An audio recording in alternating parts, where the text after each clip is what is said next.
잠깐 기도드리고 오늘 말씀 같이 교제 나누도록 하겠습니다. 하나님 아버지 감사합니다. 정말 이 마지막 때 우리가 항상 하나님의 말씀을 우리 심령에 잘 새기고 또 마음에 이 세상 여러 가지 거짓된 그런 사상이나 거짓된 어떤 믿음이나 그런 부분에 대해서 휩쓸려 가지 않도록 늘 말씀에 깨어 있어야 될 줄 압니다. 주변 상황이 어두워질수록 우리는 더더욱 하나님의 말씀에 초점을 맞춰야 되는 줄 아오니 오늘도 주님의 말씀을 통해서 우리 심령에 그 살아있는 말씀이 살리는 말씀이 잘 새겨질 수 있도록 주님께서 함께하여 주옵소서. 예수님의 이름으로 기도드리옵나이다. 아멘. 자, 오늘 신명기 13장 그 내용은 지금 뭐 우리나라뿐만 아니라 전 세계적인 그런 여러 가지 일어나는 상황이나 이런 부분에 대해서 맞물려 지는 이런 부분 내용이에요. 특히 여기 이제 이스라엘 민족한테 13장의 그 하나님 말씀이 이제 적용되는 내용은 굉장히 중요한 부분이죠. 이것을 못 지켰기 때문에 결국 이스라엘이 망하게 되고 또 나라가 쪼개지고 이스라엘 민족이 결국은 뭐 이스라엘 민족이 전 세계에 흩어지는 뭐 이런 부분까지도 바로 이런 원인에 기인해서 비롯된 거예요. 뭐 우리나라도 지금 뭐 마찬가지 똑같은 상황에서 이 말씀에 적용을 시켰다고 한다면 좀 낫지 않았을까라는 생각도 드네요. 예?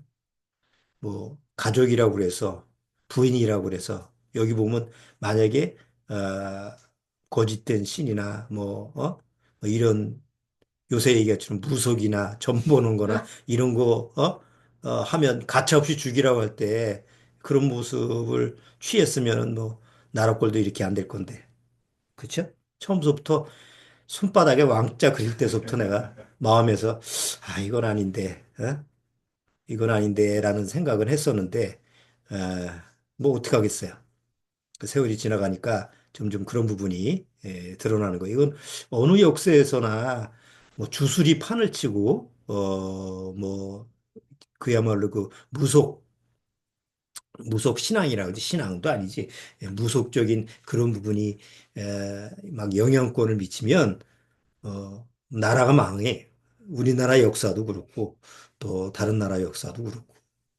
근데 미국 같은 경우도 트럼프 같은 사람은 좀 뭐라 그럴까 약간 그 삶의 모습을 보면 이참 형편없는 그런 스타일인데도 그 자기가 믿는 그 기독교 신앙이라고 하는 그런 부분에 대해서는 뭐 아주 강하게 표출을 하죠. 요번에도 그 뭐 크리스마스 메시지라든가 아니면 간간히 그 기독교라고 하는 그쪽에 얘기를 하면 굉장히 강하게 얘기를 해요. 그러니까 사람들이 추모니 어쩌고 저쩌고 법석을 떨어도 그래도 나름대로 그래도 저 사람이라고 한다면 흔들리지 않겠다. 뭐 자기 뭐 주관대로 나라를 이끌고 가겠다. 그러니까 그런 그 기독교인들이 어떤 어, 이 지지층이 있는 거예요. 근데 우리나라는 그렇진 않잖아요.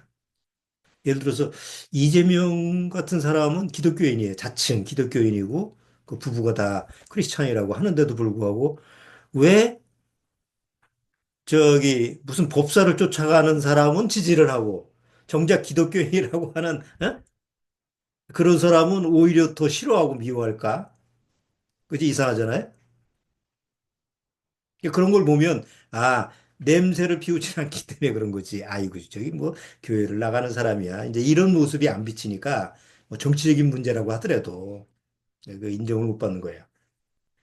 어, 며칠 전에 그 크리스마스 때 그 윤 대통령이 부인하고 뭐 몇 년? 49년 만인가 50년 만에 자기 옛날 나갔던 그 성북동의 그 영암교회라는 걸 가서 거기서 같이 예배를 받다며요. 드린 것도 아니고. 그뭐 사람들이 기독 같은 교회 나간 사람들도 어떻게 생각을 하겠어요? 뭐 건진법사, 뭐 무슨, 또 뭐지? 하도 많아가지고 적어왔어. 천공, 어? 그 주술하는 사람, 천공법사, 건진법사, 미륵보살, 여기 명태균이라는 사람은 자칭 미륵보살이라는 사람이고, 그 노상원이라는 정보사령관은 안산보살이라고 하고, 또 그 사람을 지도해 준 사람이 비다나 씨라고. 뭐 어쨌든 이런 것이 계속 이렇게 사람들한테 회자가 되는 것은 그게 아무리 뭐 주변에서 그건 뭐 음해하는 거다 뭐 이렇게 한다고 해도 그런 사람들이 주변에 있다라고 하는 것은 영향력을 미치는 거거든요. 그러면 아니 나라가 어떻게 그 무속하는 사람들에 의해서 좌지우지되는 그런 이게 냄새를 피운다라고 하는 것은 뭐 나라권이 잘 될 리가 없죠. 그렇잖아요. 난 그런 부분에 대해서 우리나라도 이게 좀 말조가 이제 시작되는구나. 그 어떻게 바뀔지는 모르겠어요. 뭐 정권이 바뀌면 그게 또 잠잠해질지 어떻게 될지 모르겠지만 어쨌든 이스라엘 역사를 보면 우리가 성경의 역사를 보면서 이 하나님의 말씀에 어긋났을 때는 그게 결과가 뻔한 것이 이스라엘 역사에 반복되는 역사예요. 그들이 정말 우상을 섬기고 또 꿈꾸는 자를 줬고 거짓 선자를 쫓았을 때 그 나라가 안 망한 적이 없잖아요. 솔로몬 왕 때 왜 나라가 두 나라로 쪼개졌어요. 결국 솔로몬 왕이 그, 그 수많은 처와 첩들 그들을 통해서 들어오는 거짓 우상들, 이방 신들 이런 부분을 허용했기 때문에 나라꼴이 망조가 돼서 그 다음에 결국은 나라가 두 나라가 된 거 아니에요. 그러니까 여기 기록된 대로 그대로예요. 이스라엘의 아하방 이스라엘 왕이면서도 불구하고 그 이세벨이라고 하는 이방 여인 자기 아내를 둔 이세벨이 자기 이방신을 받아들여서 가잖아 같이. 여기 오늘 신명기 기록된 것처럼 혹 아내라 할지라도 그렇게 하나님 말씀을 떠나서 꾀는 자가 있다고 한다면 어떻게 하라고 여기는 가차없이 죽이라고 하잖아요. 사실 그렇게 할 수 있는 사람이 없죠 거의. 그렇다고 해서 어? 죽이겠어요? 그러니까 하나님의 말씀에 딱 이렇게 적용이 되면 살 수 있는 길인데 사람은 거기에 무능력한 거야. 요새는 그 옛날에는 뭐 굿하고 뭐 이런 부분을 그렇게 많이 하면서도 천대를 했죠. 무당하면 뭐예요? 요새처럼 뭐 무형문화재 뭐 무슨 문화의 한 장면이고 좀 대단한 사람이다 이렇게 보는 수준이야. 옛날에는 그런 수준이 아니죠. 옛날 무속인 하면 아주 하찮게 여기고 아유 멀리하고 이런 자기가 구술하고 뭐 필요하면서 찾아가면서도 불구하고 인식은 그렇게 높지 않았어요. 근데 어느 날 시대가 바뀌면서 그게 하나의 문화의 한 형태라고 보고 또 아주 문화를 계속 발전시키는 이런 필요성이라고 하는 것을 대두시키면서 결국 하나의 우리나라의 문화로 자리 잡는 거예요. 지금은. 지금 뭐 점 보는 거 옛날 같으면 몰래 보지만 요새는 뭐 예? 옛날에 가면 다방에 가면 뽑기에 가서도 무당 보고 요즘은 매 신문 보면 신문에 띠별로 해서 쫙 나오고 그거 아무렇지도 않잖아요. 우리 생활 속에서. 요새는 또 인터넷이 발달됐으니까 이제 점쟁이가 이제 다 인터넷으로 온라인으로 수입이 엄청나대요. 그건 우리나라뿐만 아니라 미국도 마찬가지예요. 미국 그 텔레비전 틀어보면 중간중간 자막이 나오면서 뭐 어디다가 전화 뭐 점을 어? 무슨 저 구슬점 뭐 이런 거 쳐주고 뭐 이런 게 막 번성하는 때예요. 왜 그만큼 미래가 불확실하니까 사람들이 그런 거죠. 우리나라 같은 경우도 지금 MZ 세대들 그 젊은 세대들이 그 무속 점 보고 이런 거 요새 타래인가 뭐 뭐 카드점 치는 거 있잖아요. 그 저기 명동거리나 이런 저 가면은 흔하게 뭐 타로점인가 뭐 그런 거 많이 있죠. 그 젊은 사람들이 그런 거 좀 보는 게 한 두 배 이상 늘었다고 그래요. 그 사람들이 불확실하니까 미래가 확실치 않으니까 그걸 어떻게든지 좀 마음속에서 좀 해결해 보고 싶은 그런 마음이 점점 기승을 부리는 거예요. 사실 그렇잖아요. 우리도 미래를 모르니까. 점점 세상이라고 하는 게 앞이 불투명하고 뭐 우리나라도 지금 한 치 앞도 못 보는 정치, 경제 다 그런 것이 한 치 앞도 모르니까 그런 사람들이 막 득세를 해서 점점 이제 아주 활기를 치는 것이.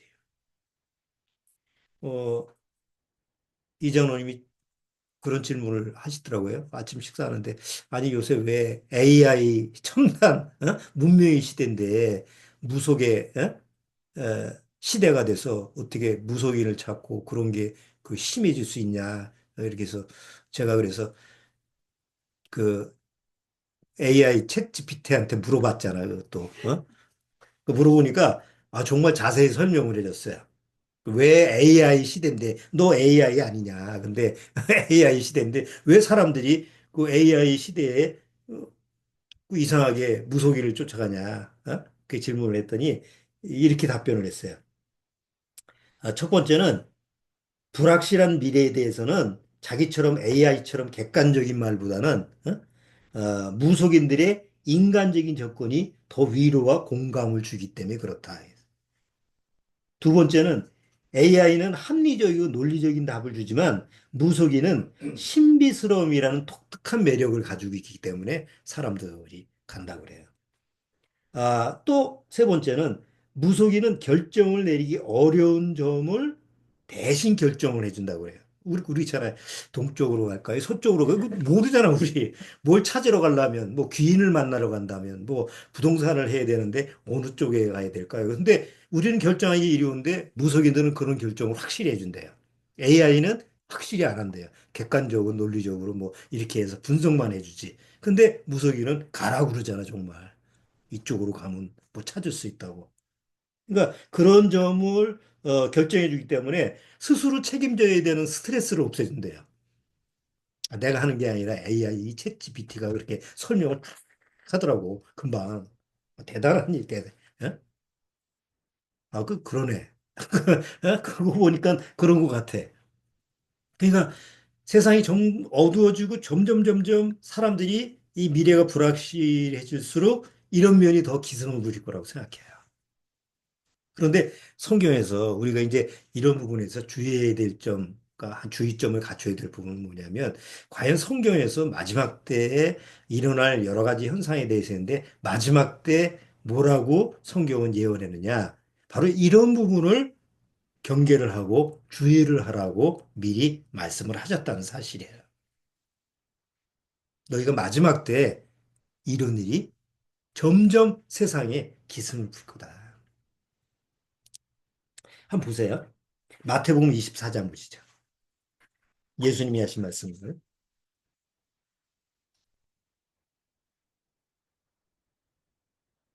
첫 번째는 아까 신명기 우리 13장 봤는데 첫 번째는 누구를 주의하라고 했어요? 거짓 선지자와 꿈꾸는 자. 그러니까 지금으로 얘기하면 거짓 종교인이죠. 뭐 거짓 목사라든가 하여튼 뭐 신부라든가 뭐 절에 중이라든가 어쨌든 사람들을 이렇게 리더해 하는 종교 지도자들을 얘기하는 거예요. 그래서 신명기 아까 봤던 것처럼 거짓 선자나 거짓 꿈꾸는 자 이런 자들을 주의를 하라 이렇게 하는데 예수님도 이런 말씀을 하셨어요. 마태복음 24장.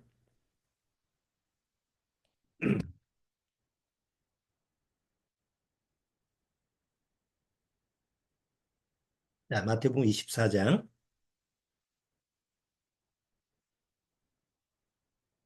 23절 보세요.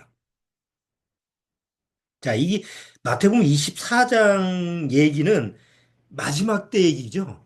마지막 때, 그러니까 제자들이 아니 세상 끝에는 뭔 일이 일어나겠습니까? 라고 물어본 거예요. 그래서 이 시기가 언제냐면 지금 우리가 당면하는 이 마지막 때라는 거죠. 뭐 이때서부터 2000년이 지났으니까 여기 한번 조금 앞에 보세요. 3절 보세요. 예수께서 감람산 위에 앉으셨을 때 제자들이 종용이 와서 가로되 우리에게 이르소서 어느 때에 이런 일이 있겠사오며 또 주의 임하심과 세상 끝에는 무슨 징조가 있사오리까 예수께서 대답하여 가라사대 너희가 사람의 미혹을 받지 않도록 주의하라. 많은 사람이 내 이름으로 와서 이르되 나는 그리스도로 하여 많은 사람을 미혹케 하리라. 이제 미혹. 우리 항상 제가 그런 얘기 많이 했죠. 유혹과 미혹의 차이. 유혹이라고 하는 것은 내가 그걸 감지할 수 있는 거예요. 어, 지나가는데 어떤 여자가 나를 유혹하네. 어? 아, 저 남자가 나를 유혹하네. 어? 근데 미혹이라는 것은 내가 모르는 거예요. 내가 속임을 당하는데 이 미로 할 때 미자 아니에요, 미. 예? 그러니까 내가 어떻게 속는지도 모르고 속는 거예요. 지금 바보 같은 대통령이나 이런 사람들, 어? 자기가 어디에 속는지도 모르고 왕자색이라면 왕자 붙이고, 뭐 어디 가라고 하면 절로 가고, 자기가 뭐 어디에 속는지도 모르는 그런 미혹이라고 하는 것을 마지막 때, 세상 끝에는 일어날 거다. 그리고 이제 조금 더 지나서 23절 보세요. 그때가 언제예요? 마지막 때, 끝날에, 마지막 때에, 그때 사람들이 너희에게 말하되, 보라, 그리스도가 여기 있다, 혹 저기 있다 하여도 믿지 말라. 거짓 그리스도들과 거짓 선자들이 일어나 큰 표적과 기사를 보이어 할 수만 있으면 택하신 자들도 미혹해 하리라. 보라, 내가 너희에게 미리 말하였노라. 내가 미리 말했다. 2000년서부터 내가 미리 말했어. 앞으로 꼭 이런 일이 벌어지는 거야. 거짓, 거짓 선지자들. 이 거짓 종교인들이에요.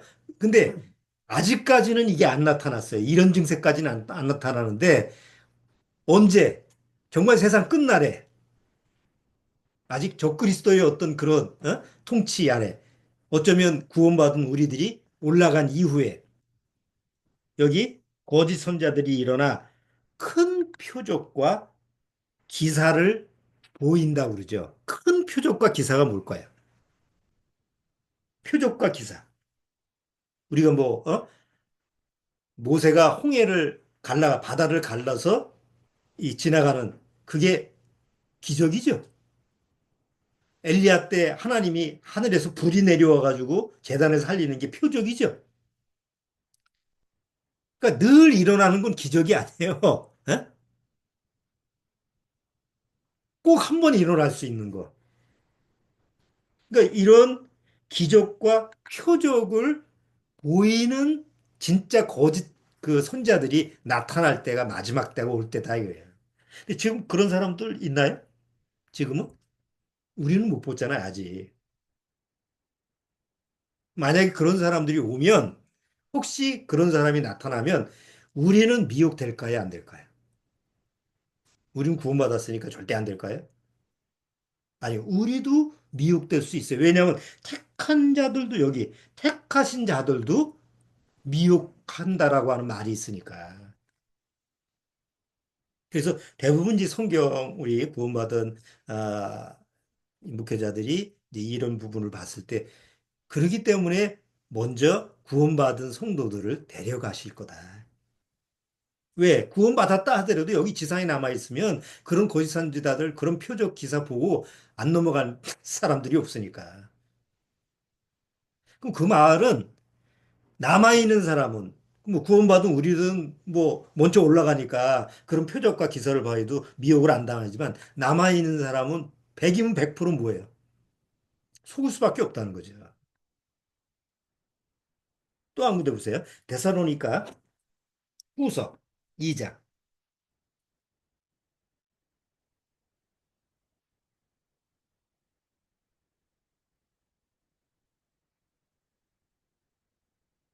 데살로니가 후서 2장.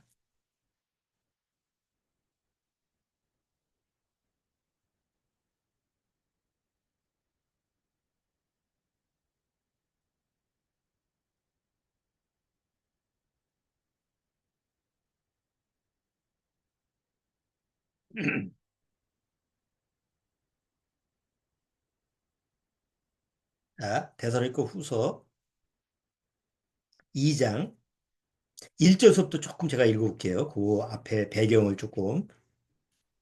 형제들아, 우리가 너희에게 구하는 것은 우리 주 예수 그리스도의 강림하심과 우리가 그 앞에 모임에 관하여 혹 영으로나 혹 말로나 혹 우리에게서 받았다는 편지로나 주의 날이 이르렀다고 동심하거나 두려워하거나 하지 아니할 그것이라. 이 주님이 이제 제시만 오신다 이런 얘기를 하니까 사람들이 막 동요하잖아요.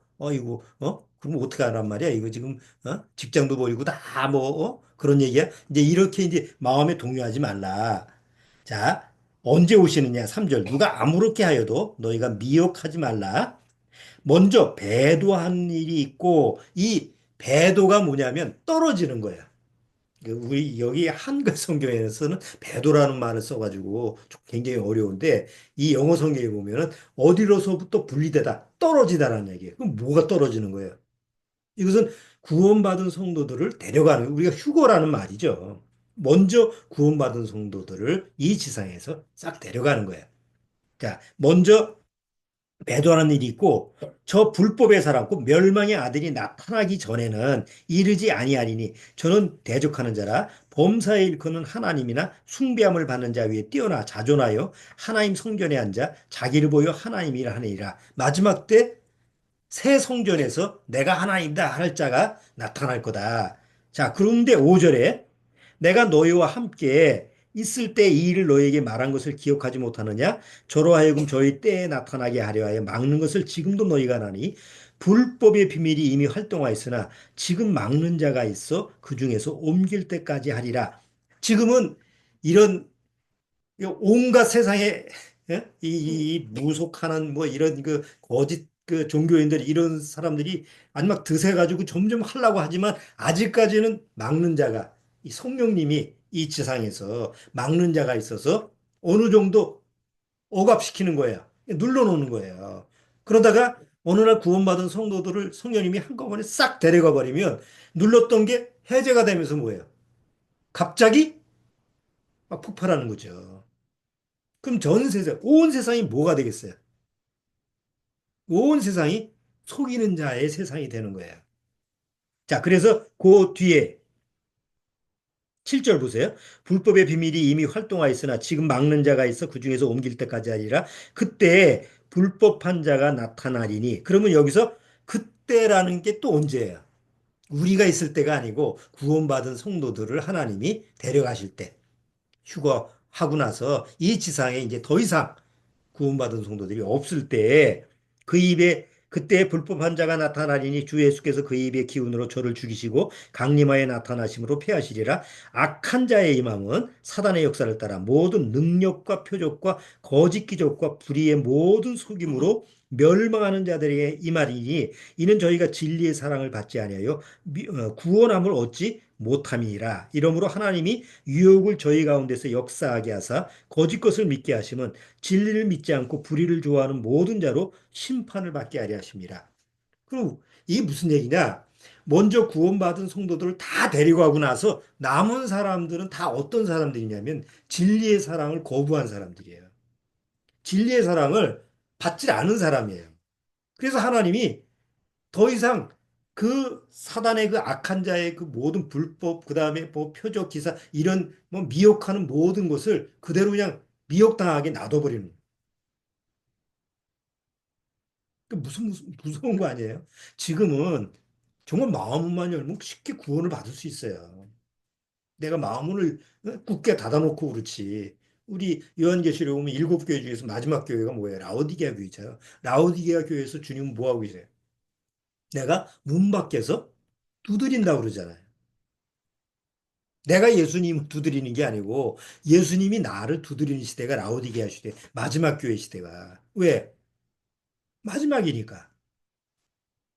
그러니까 그 소리를 듣고 내 마음문을 열면 구원을 쉽게 받을 수 있는 시대가 지금 시대인데 이것조차도 내가 거부를 하고 고집스럽게 주님이 나한테 주시는 은혜를 그 구원의 은혜를 거절하면 딱 그때 시기가 딱 지나버리면 이제 세상을 미혹하는 영들이 다그 나를 속일 수 있는 그 모든 방법을 동원해서 나를 미혹해서 결국은 하나님이 심판받게 하는 거예요. 우리 안에는 우리나라 사람은 굉장히 종교성이 강해요. 특히 이 무속의 영향을 많이 받아서 그렇죠? 우리 옛날 시대서부터 뭐 정원수에 물 떠놓고 자식을 위해서 비는 거는 뭐 어머니들의 옛날 공통상황이고 믿든 안 믿든 관계없이 그렇죠?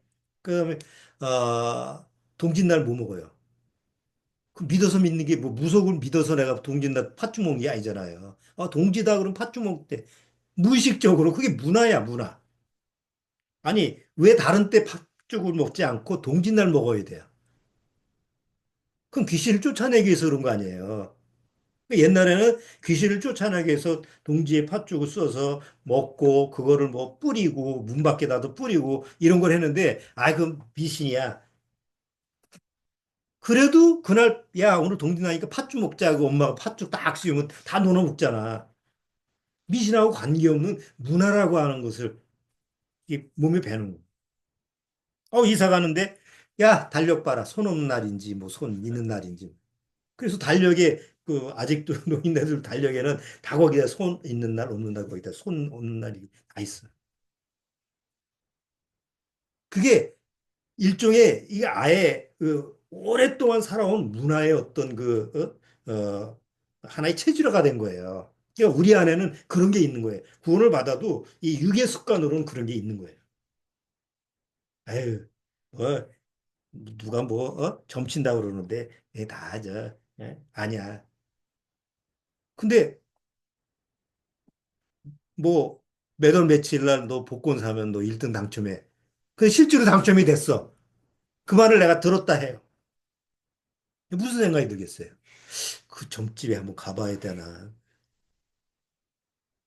그게 본질적으로 우리 밑에 깔려 있는 거예요.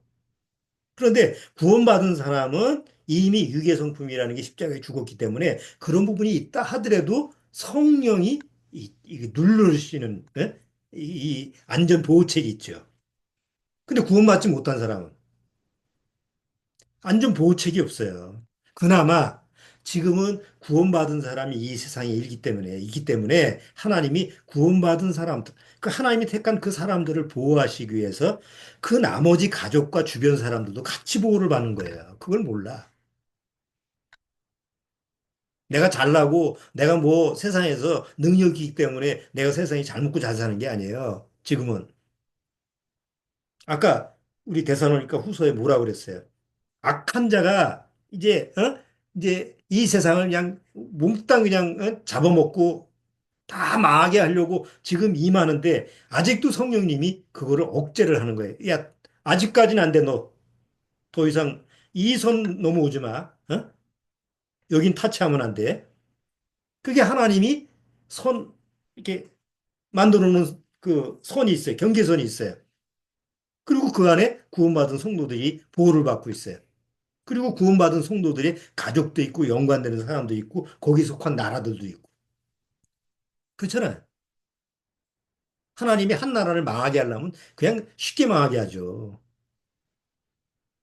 그러나 모든 세계를 하나님의 섭리 속에 두고 계시기 때문에 아직은 그 나라, 민족, 그 안에 개개인 가정들이 보호를 받고 있는 거예요. 사실은 하나님의 보호 속에 있는 거예요. 그러다가 어느 날 때가 돼서 더 이상 내가 보호할 필요가 없다. 왜? 더 이상 구원받을 사람이 없잖아. 그렇잖아요. 이 대한민국이라는 나라가 뭐 무속인이 판치고 어쩌고 법석을 떤다고 해도 아직도 이 안에 구원받을 사람이 있다고 한다면 하나님이 아직도 보호하셔야 돼요. 미국이라는 나라. 그래. 뭐 누가 뭐 바이든이 되든 뭐 트럼프가 되든 누가 되든 간에 아직도 구원받아야 될 사람이 있다고 한다면 하나님이 그냥 유지를 시키는 거예요. 러시아도 마찬가지고. 자, 그런데 어느 날, 더 이상 내가 데려올 자녀가 없다. 내 택한 자녀가 없다. 다 진리를 거부하고 진리의 사랑을 거부하니까 더 이상 나는 내가 손을 쓸 수가 없어. 난 손 뗄래. 라는 때가 이제 구원받은 성도를 데려가는 때잖아요. 그래서 아까 떨어뜨리는 거예요. 떨어지게 하는 그 날이 오면 더 이상 성령님이 억압하는 거예요. 여긴 안 돼. 이런 말을 안 하는 거예요. 자, 이제 네 알아서 해. 네 마음대로 해. 왜? 하나님이 이제 예수님이 다시 재림하실 때 결국 사단과 그 무리들을 딱 어? 멸망시킬 거니까. 그래서 무적경에 가둬놓을 거니까. 그래서 그냥 판치게 하는 거예요. 그게 7년 아니에요. 7년. 7년대 환란 속에서 이런 재앙 저런 재앙 뭐 그냥 뜨거운 태양에서 3분의 1이 죽고 뭐 이래서 죽고 저래서 죽고 그게 이제 7년대 환란이라고 하는 건데 그때 7년대 환란이라고 하는 것은 하나님이 더 이상 딱 제재를 안 하고 타치를 안 해서 그냥 사단이 지 세상인 것처럼 내가 하나님이다라고 판치는 그런 세상이에요.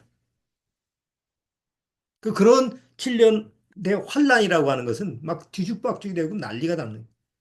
그런 데서 구원받는 역사가 뭐 없을 수는 없지만 왜냐하면 그 유대인들 중에서 14만 4천 명의 전도자가 있거든요. 그럼 14만 4천 명의 전도자가 전도를 하고 이제 순교를 하는데 뭐 이스라엘 민족 안에서만 한다고 생각을 안 해요.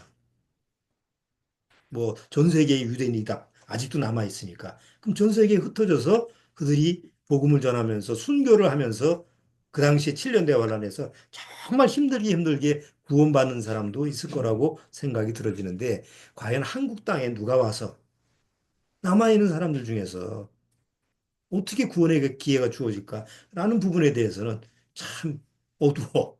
예? 여기까지 와서 과연 누가 복음을 전할까?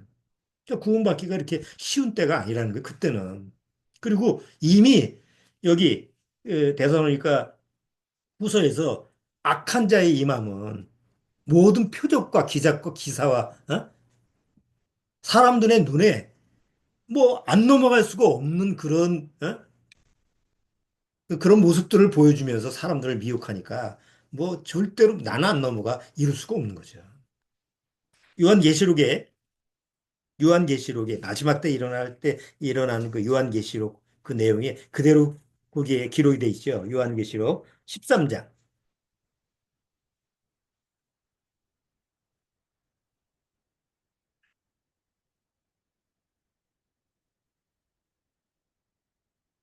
자, 요한계시록 13장.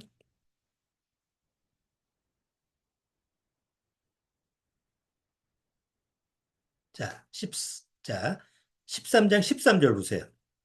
이제 적그리스도가 나타나서 어떤 걸 보여주느냐 보세요. 13장 13절.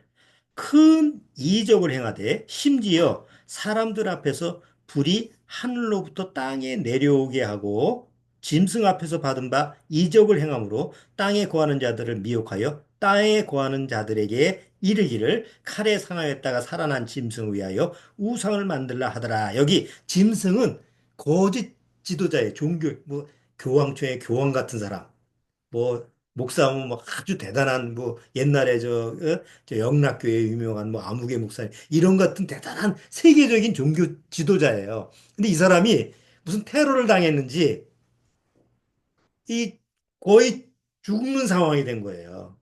그런데 기적처럼 살아나요. 그러면 2000년 전에는 이게 그냥 한 지역에서만 알려질 수 있는 상황이잖아요. 지금은 전 세계 어디 끝에서 일어난 사건도 뭐예요? 그날로 바로 SNS에 올라지고 인터넷에 올라지고 대대적인 사건이 돼서 모든 사람이 목격하는 장면이 되죠. 그럼 적그리스도가 마지막 때 나타나서 자, 뭐 몇 월 며칠 몇 시에 내가 여러분들한테 내 능력을 보여줄 테니까 다 화면을 보세요. 그래서 약속을 정해놓고 전 세계 사람들이 그 생중계를 한다고 합시다. 뭐 예루살렘 새로 만든 성전에서 하든지 아니면 아주 세계 이목이 집중되는 그런 장소에서 그걸 보여준다고 할 때 그걸 보는 사람들 중에서 저 사람이 정말 우리가 기다리는 메시아다. 우리가 기다리는 그리스도 이런 거에 안 넘어가는 사람이 누가 있겠. 그러니까 거기는 안 넘어갈 수가 없는 때야. 나는 내 믿음을 지켜 이럴 수 있는 이런 세상이 아니에요. 자, 그런데 성경에서는 예수님을 내가 미리 말했다. 이런 때가 올 거라고 내가 미리 말했지. 사도 바울도 뭐예요? 내가 미리미리 말했다. 그리고 요한계시록에도 사도 요한이 앞으로 이 실제로 일어날 것을 미리 기록해 놨다는 거죠. 그러니까 이런 일이 언제 일어날 거냐? 본격적으로 일어나는 것은 우리가 구원받은 성도들을 하나님께서 하늘로 데려가실 때예요.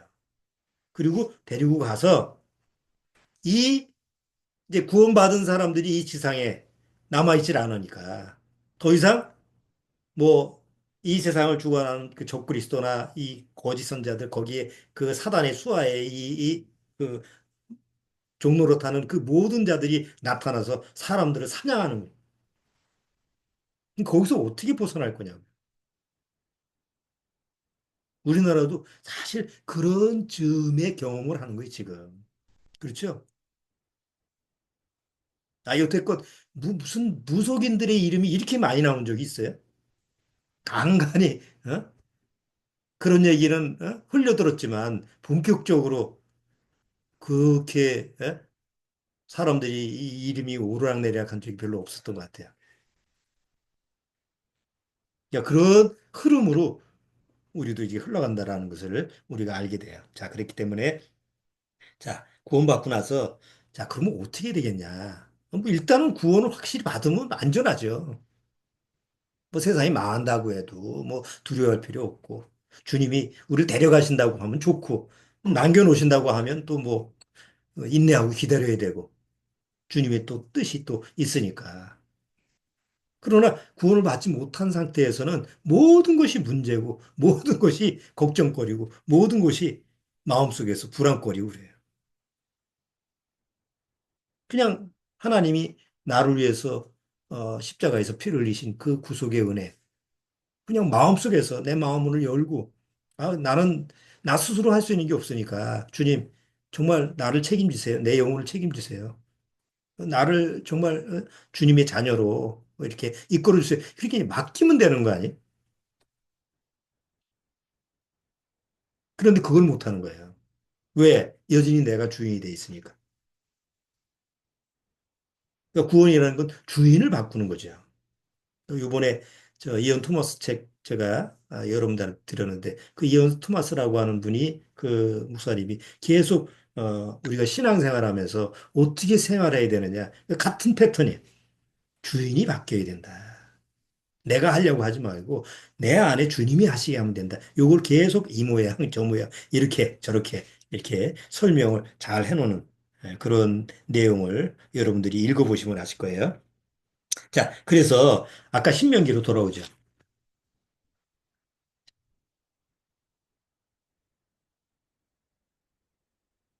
신명기 13장으로 돌아와서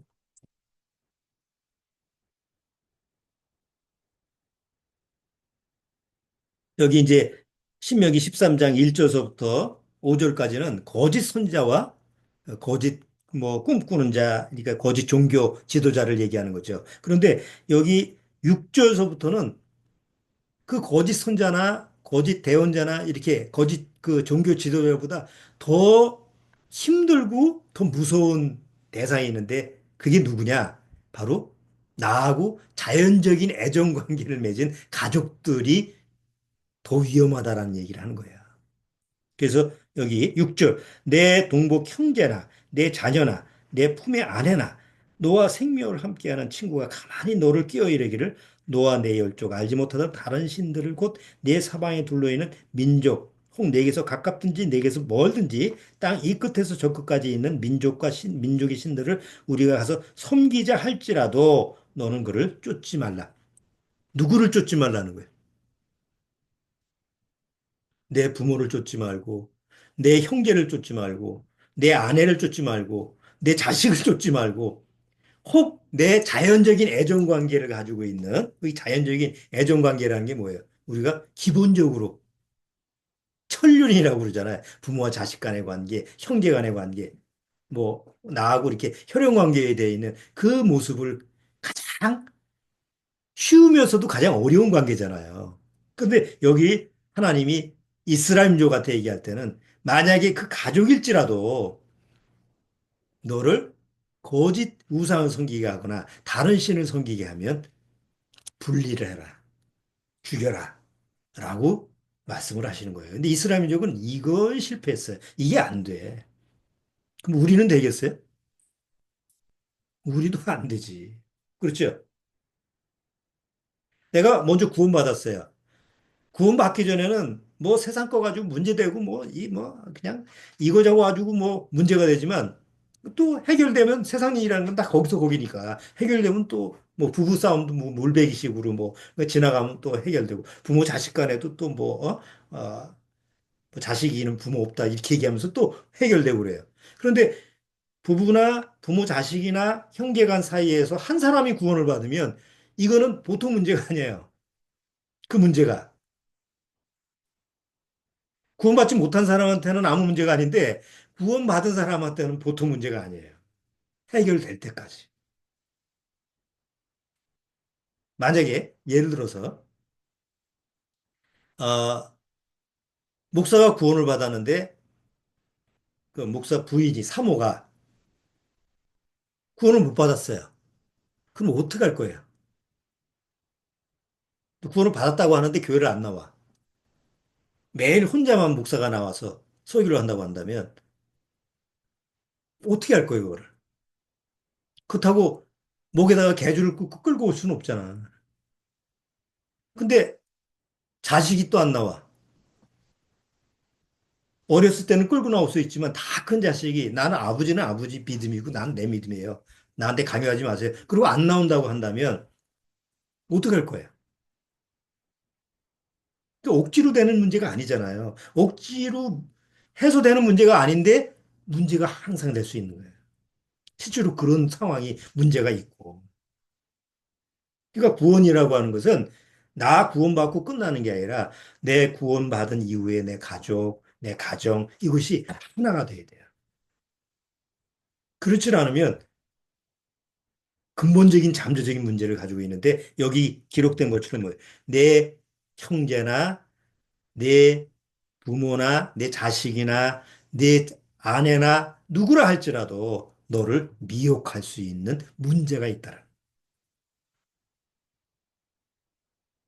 근데 예수님이 실제로 오셔가지고 그런 모습을 보여주셨어요.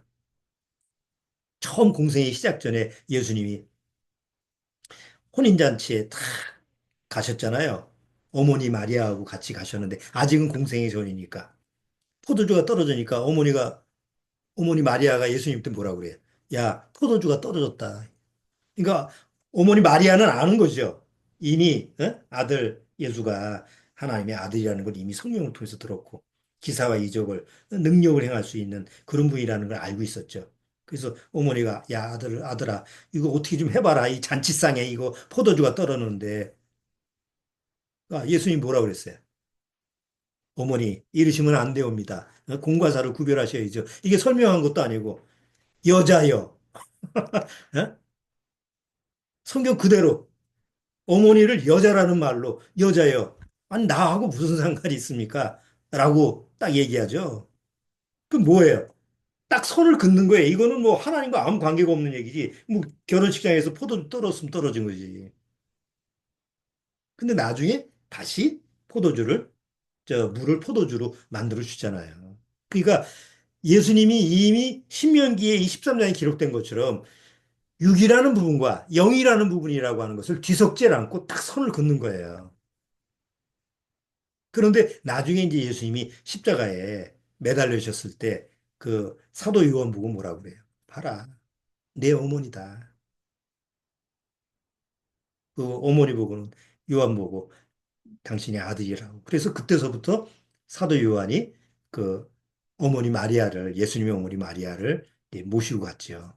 그러니까 마지막 십자가에 죽으시면서 자기 자연적인 어떤 육의 애정 관계의 어머니지만 뭐 처음에 여자요 이런 식으로 해서 분리하는 게 아니고 나중에 어떻게 오히려 자기의 어머니를 마지막까지 보호해주는 이런 마지막 책임까지도 깨끗하게 이렇게 해주시는 모습을 보게 돼요. 그러니까 구원받은 이후에 그게 가능하다는 거예요.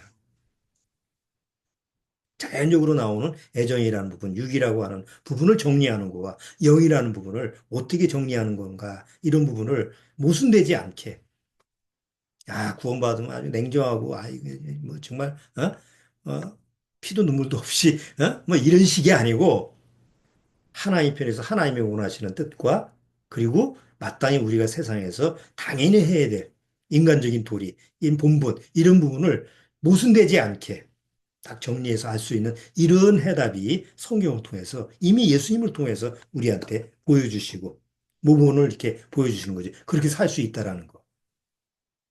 그러니까 그런 부분을 우리가 성경을 통해서 아, 항상 하나님의 말씀을 통해서 누구의 인도를 받느냐. 목사의 인도를 받고 뭐 누구 종교적인 인도자를 받는 그게 아니에요. 바로 나를 구원하신 정말 나를 위해 십자가에 주신 예수님의 인도를 받아야 되는 거죠. 그 인도를 받는 과정에서 교회가 필요한 거고, 거기서 이제 옳은 뭐 목회자가 또 필요한 거 그런 거잖아요. 우선순위가 바뀌면 안 되죠. 그리고 내가 구원받으면 내 가족 다 구원으로 하나가 돼야 되는구나. 그래야만이 하나님 앞에서 내 삶이 편안해질 수 있고 또 온전하게 하나님이 원하시는 그런 삶을 살아갈 수 있다라는 이제 그런 원리를 오늘 신명기 13장 1절부터 11절까지 이렇게 우리가 배울 수가 있었습니다.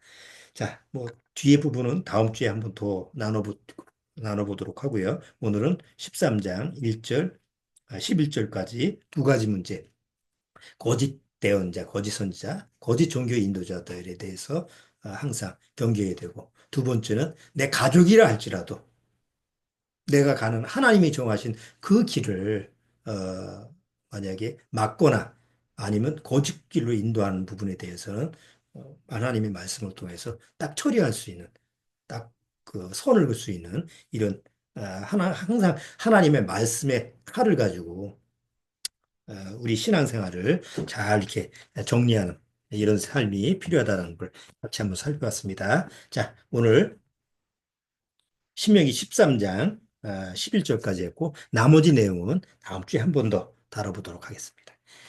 자, 기도하고 마치도록 하죠.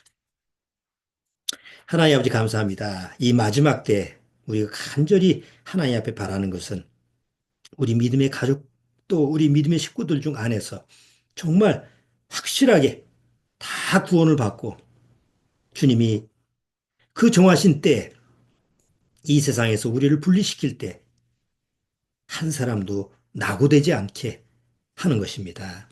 이 일을 위해서 우리가 이 지상에 아직까지 교회를 이루고 남아있는 줄 압니다. 주님이 부르시는 그날까지 이 지상에 있는 동안 항상 하나님의 말씀을 사랑하고 주님의 말씀을 늘 마음에 새기며 그 말씀을 쫓아 살아가도록 주님께서 한 걸음 한 걸음 인도하여 주옵소서. 예수님의 이름으로 축원합나이다. 아멘.